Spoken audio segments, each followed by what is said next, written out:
You've got to slow down. I've got to slow down. I'm inside the cabin that I've been renting once a month close to my house. I've done 2 days in a row here. Normally I do one. Yesterday I came here to do some video work because the ambiance is nice and the internet is so good. But you got to slow down. I've been slowing down this morning.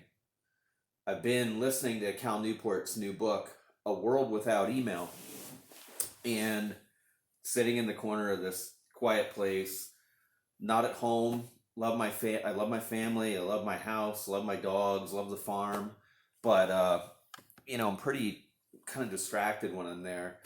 I think if I had an office, I'd be pretty distracted there too. And when we're in the middle of Zoom days, even in this virtual world that most of us have been living in, I'm pretty distracted too, and you likely are as well. Sorry about the lighting. I'm just trying to get it right. So I think we gotta slow down. This book by Cal, who also wrote Deep Work, who also wrote Digital Minimalism. If you check out Cal's TED Talk, he doesn't have a social media account. He's an anomaly. But he wrote this new book called A World Without Email. I had pre-ordered it, came out yesterday, I think. And I listened to it here in the cabin, drank some coffee, just listened to it. I have my journal out. I've got my I got my fuzzy slippers on, and no distractions, no dings, no anything going off. I just I listened and made some notes and thought. And the second chapter is called Is Email Making Us Miserable? The first one's about, is this interactive hive mind, crazy emailing, social media? I'm recording on my phone, scrolling, like, why do we do that, right? So his first chapter is the premise is that this interactive hive mind and crazy instant connection, distracted way of working is not productive. He makes a very strong case for how we weren't wired to work that way. We don't want to, and when he says a world without email, it doesn't mean eliminate it all forever. There's some good things about it. Like if we slow down and write longer, meaningful emails once in a while, that can be opened like a letter is open, can be very effective. And we do need to communicate, and there's, benefits to being asynchronous, where I could send something, you can open up at your own time. But he makes a very good case for how this like craziness is not helping us. And then in the second chapter he's talking about is it making us miserable? And I think the answer is, you would say, no, it's not making me miserable. Well, yeah, because you're in the middle of it. You have no idea. And I know this from personal experience because I'm a recovered alcoholic, and when I was in the middle of it, I thought it was normal. It was my normal. It was the way it was. Outside of it, having gone through some rough recovery, I realize now, no, it wasn't good, but I was so in the middle of it. It was definitely making me miserable. It was not making my life better. Travel. I used to travel like crazy, and hey, did the job require it? I'm not sure if the job required it, but it's what I did. Airports, some of you identify with this, I could get through laptop, boom, boom, boom, in the tray and look down upon all these recreational travelers who couldn't get through security as fast as I could and were gumming up the works. And I was double, triple, platinum, gold, diamond, whatever. But it was my normal, and so I thought it was okay. I didn't think it was making me miserable leaving my family. And then after having, when we sold the company, when Preferred Warnings was sold, and I stopped traveling and started coaching consulting, and I didn't travel for a long time, and then I did. I was like, whoa, what I used to do was like dysfunctional. And so I think when you're in the middle of all these distractions and everything going on, you have no idea whether it's making you miserable or not. So I invite you to read the book and listen to it. And what I've been writing about this morning, I started writing. I'm not listening to the book and writing about this. I was writing about me a little bit, about writing long, meaningful emails only to clients, because sometimes I light y'all up, those who work with me, with thinking and ideas and boom, boom, boom, and it feels like pressure. And if you're a leader or boss, owner, when you send an email to everybody, you have no idea the impact. Like, they want to do it. They think it's a mandate. They think it's read it right now. It'll stack up and take away their thinking. But so for me, I was saying, long meaningful emails only. I don't like surfing Facebook or LinkedIn. I'm a little bit like, I'm going to put this on LinkedIn. I'm like, right?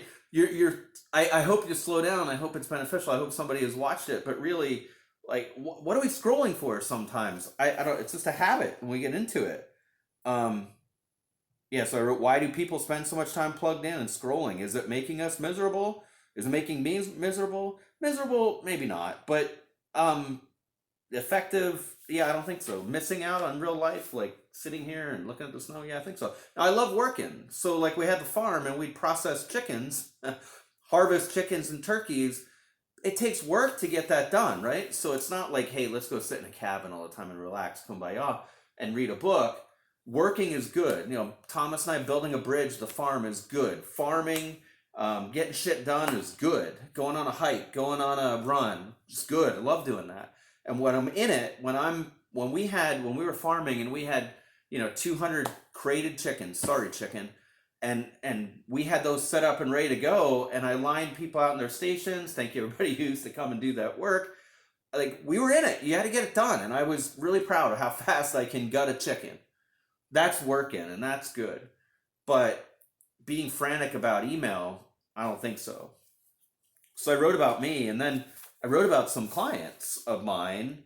I'm not going to name their name, but I wrote, what do they really need to do every week, right? What is the 20% of actions that they're doing right now that gets 80% of the results and is meaningful versus the 80% of like vibrating like crazy and getting nothing done? And I came up with, a solid week. This is somebody who's a coach and a consultant also. And there's another one here who's a wealth advisor. There's another one here who owns an engineering firm. And I'm writing out, what do they really do? Now, of course, I don't know. I have to ask them, is what I realized. Like in my coaching, I should ask them, or a mastermind, I should ask them.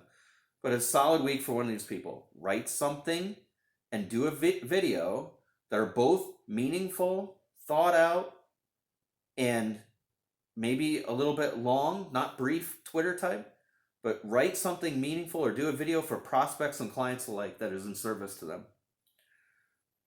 Run their group coaching session that they do for clients.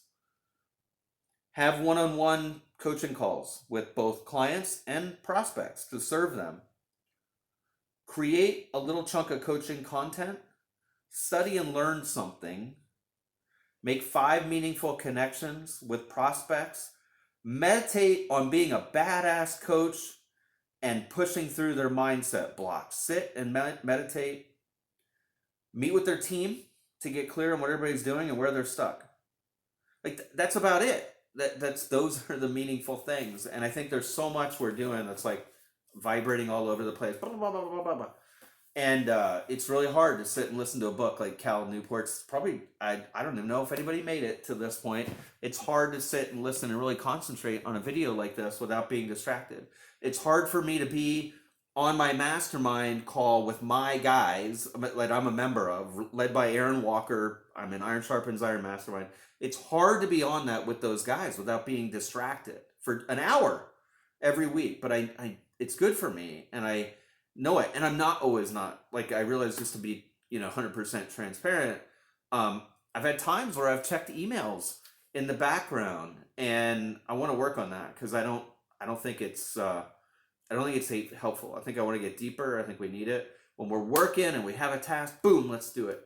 When I'm in mastermind that I'm a member of, let's do it. When I'm leading my mastermind calls with my group, I'm going to start asking people, hey, turn off your distractions. Get out. Let's go old school. Well, we're going to be new school on the computer, but old school with your journal. Get out your Business Builder Camp journal and a pen, and let's get present to what our other mastermind member needs and what they're working on and what they're focused on, so that we can bring in the Think and Grow Rich mastermind concept of wiring our minds all together to help that person grow and achieve more, and so that I can be present to what they're saying and the advice my little professor, my brain, is giving them, so I can see how it applies to me and write that down. So I invite you to slow down, to speed up, have a great day.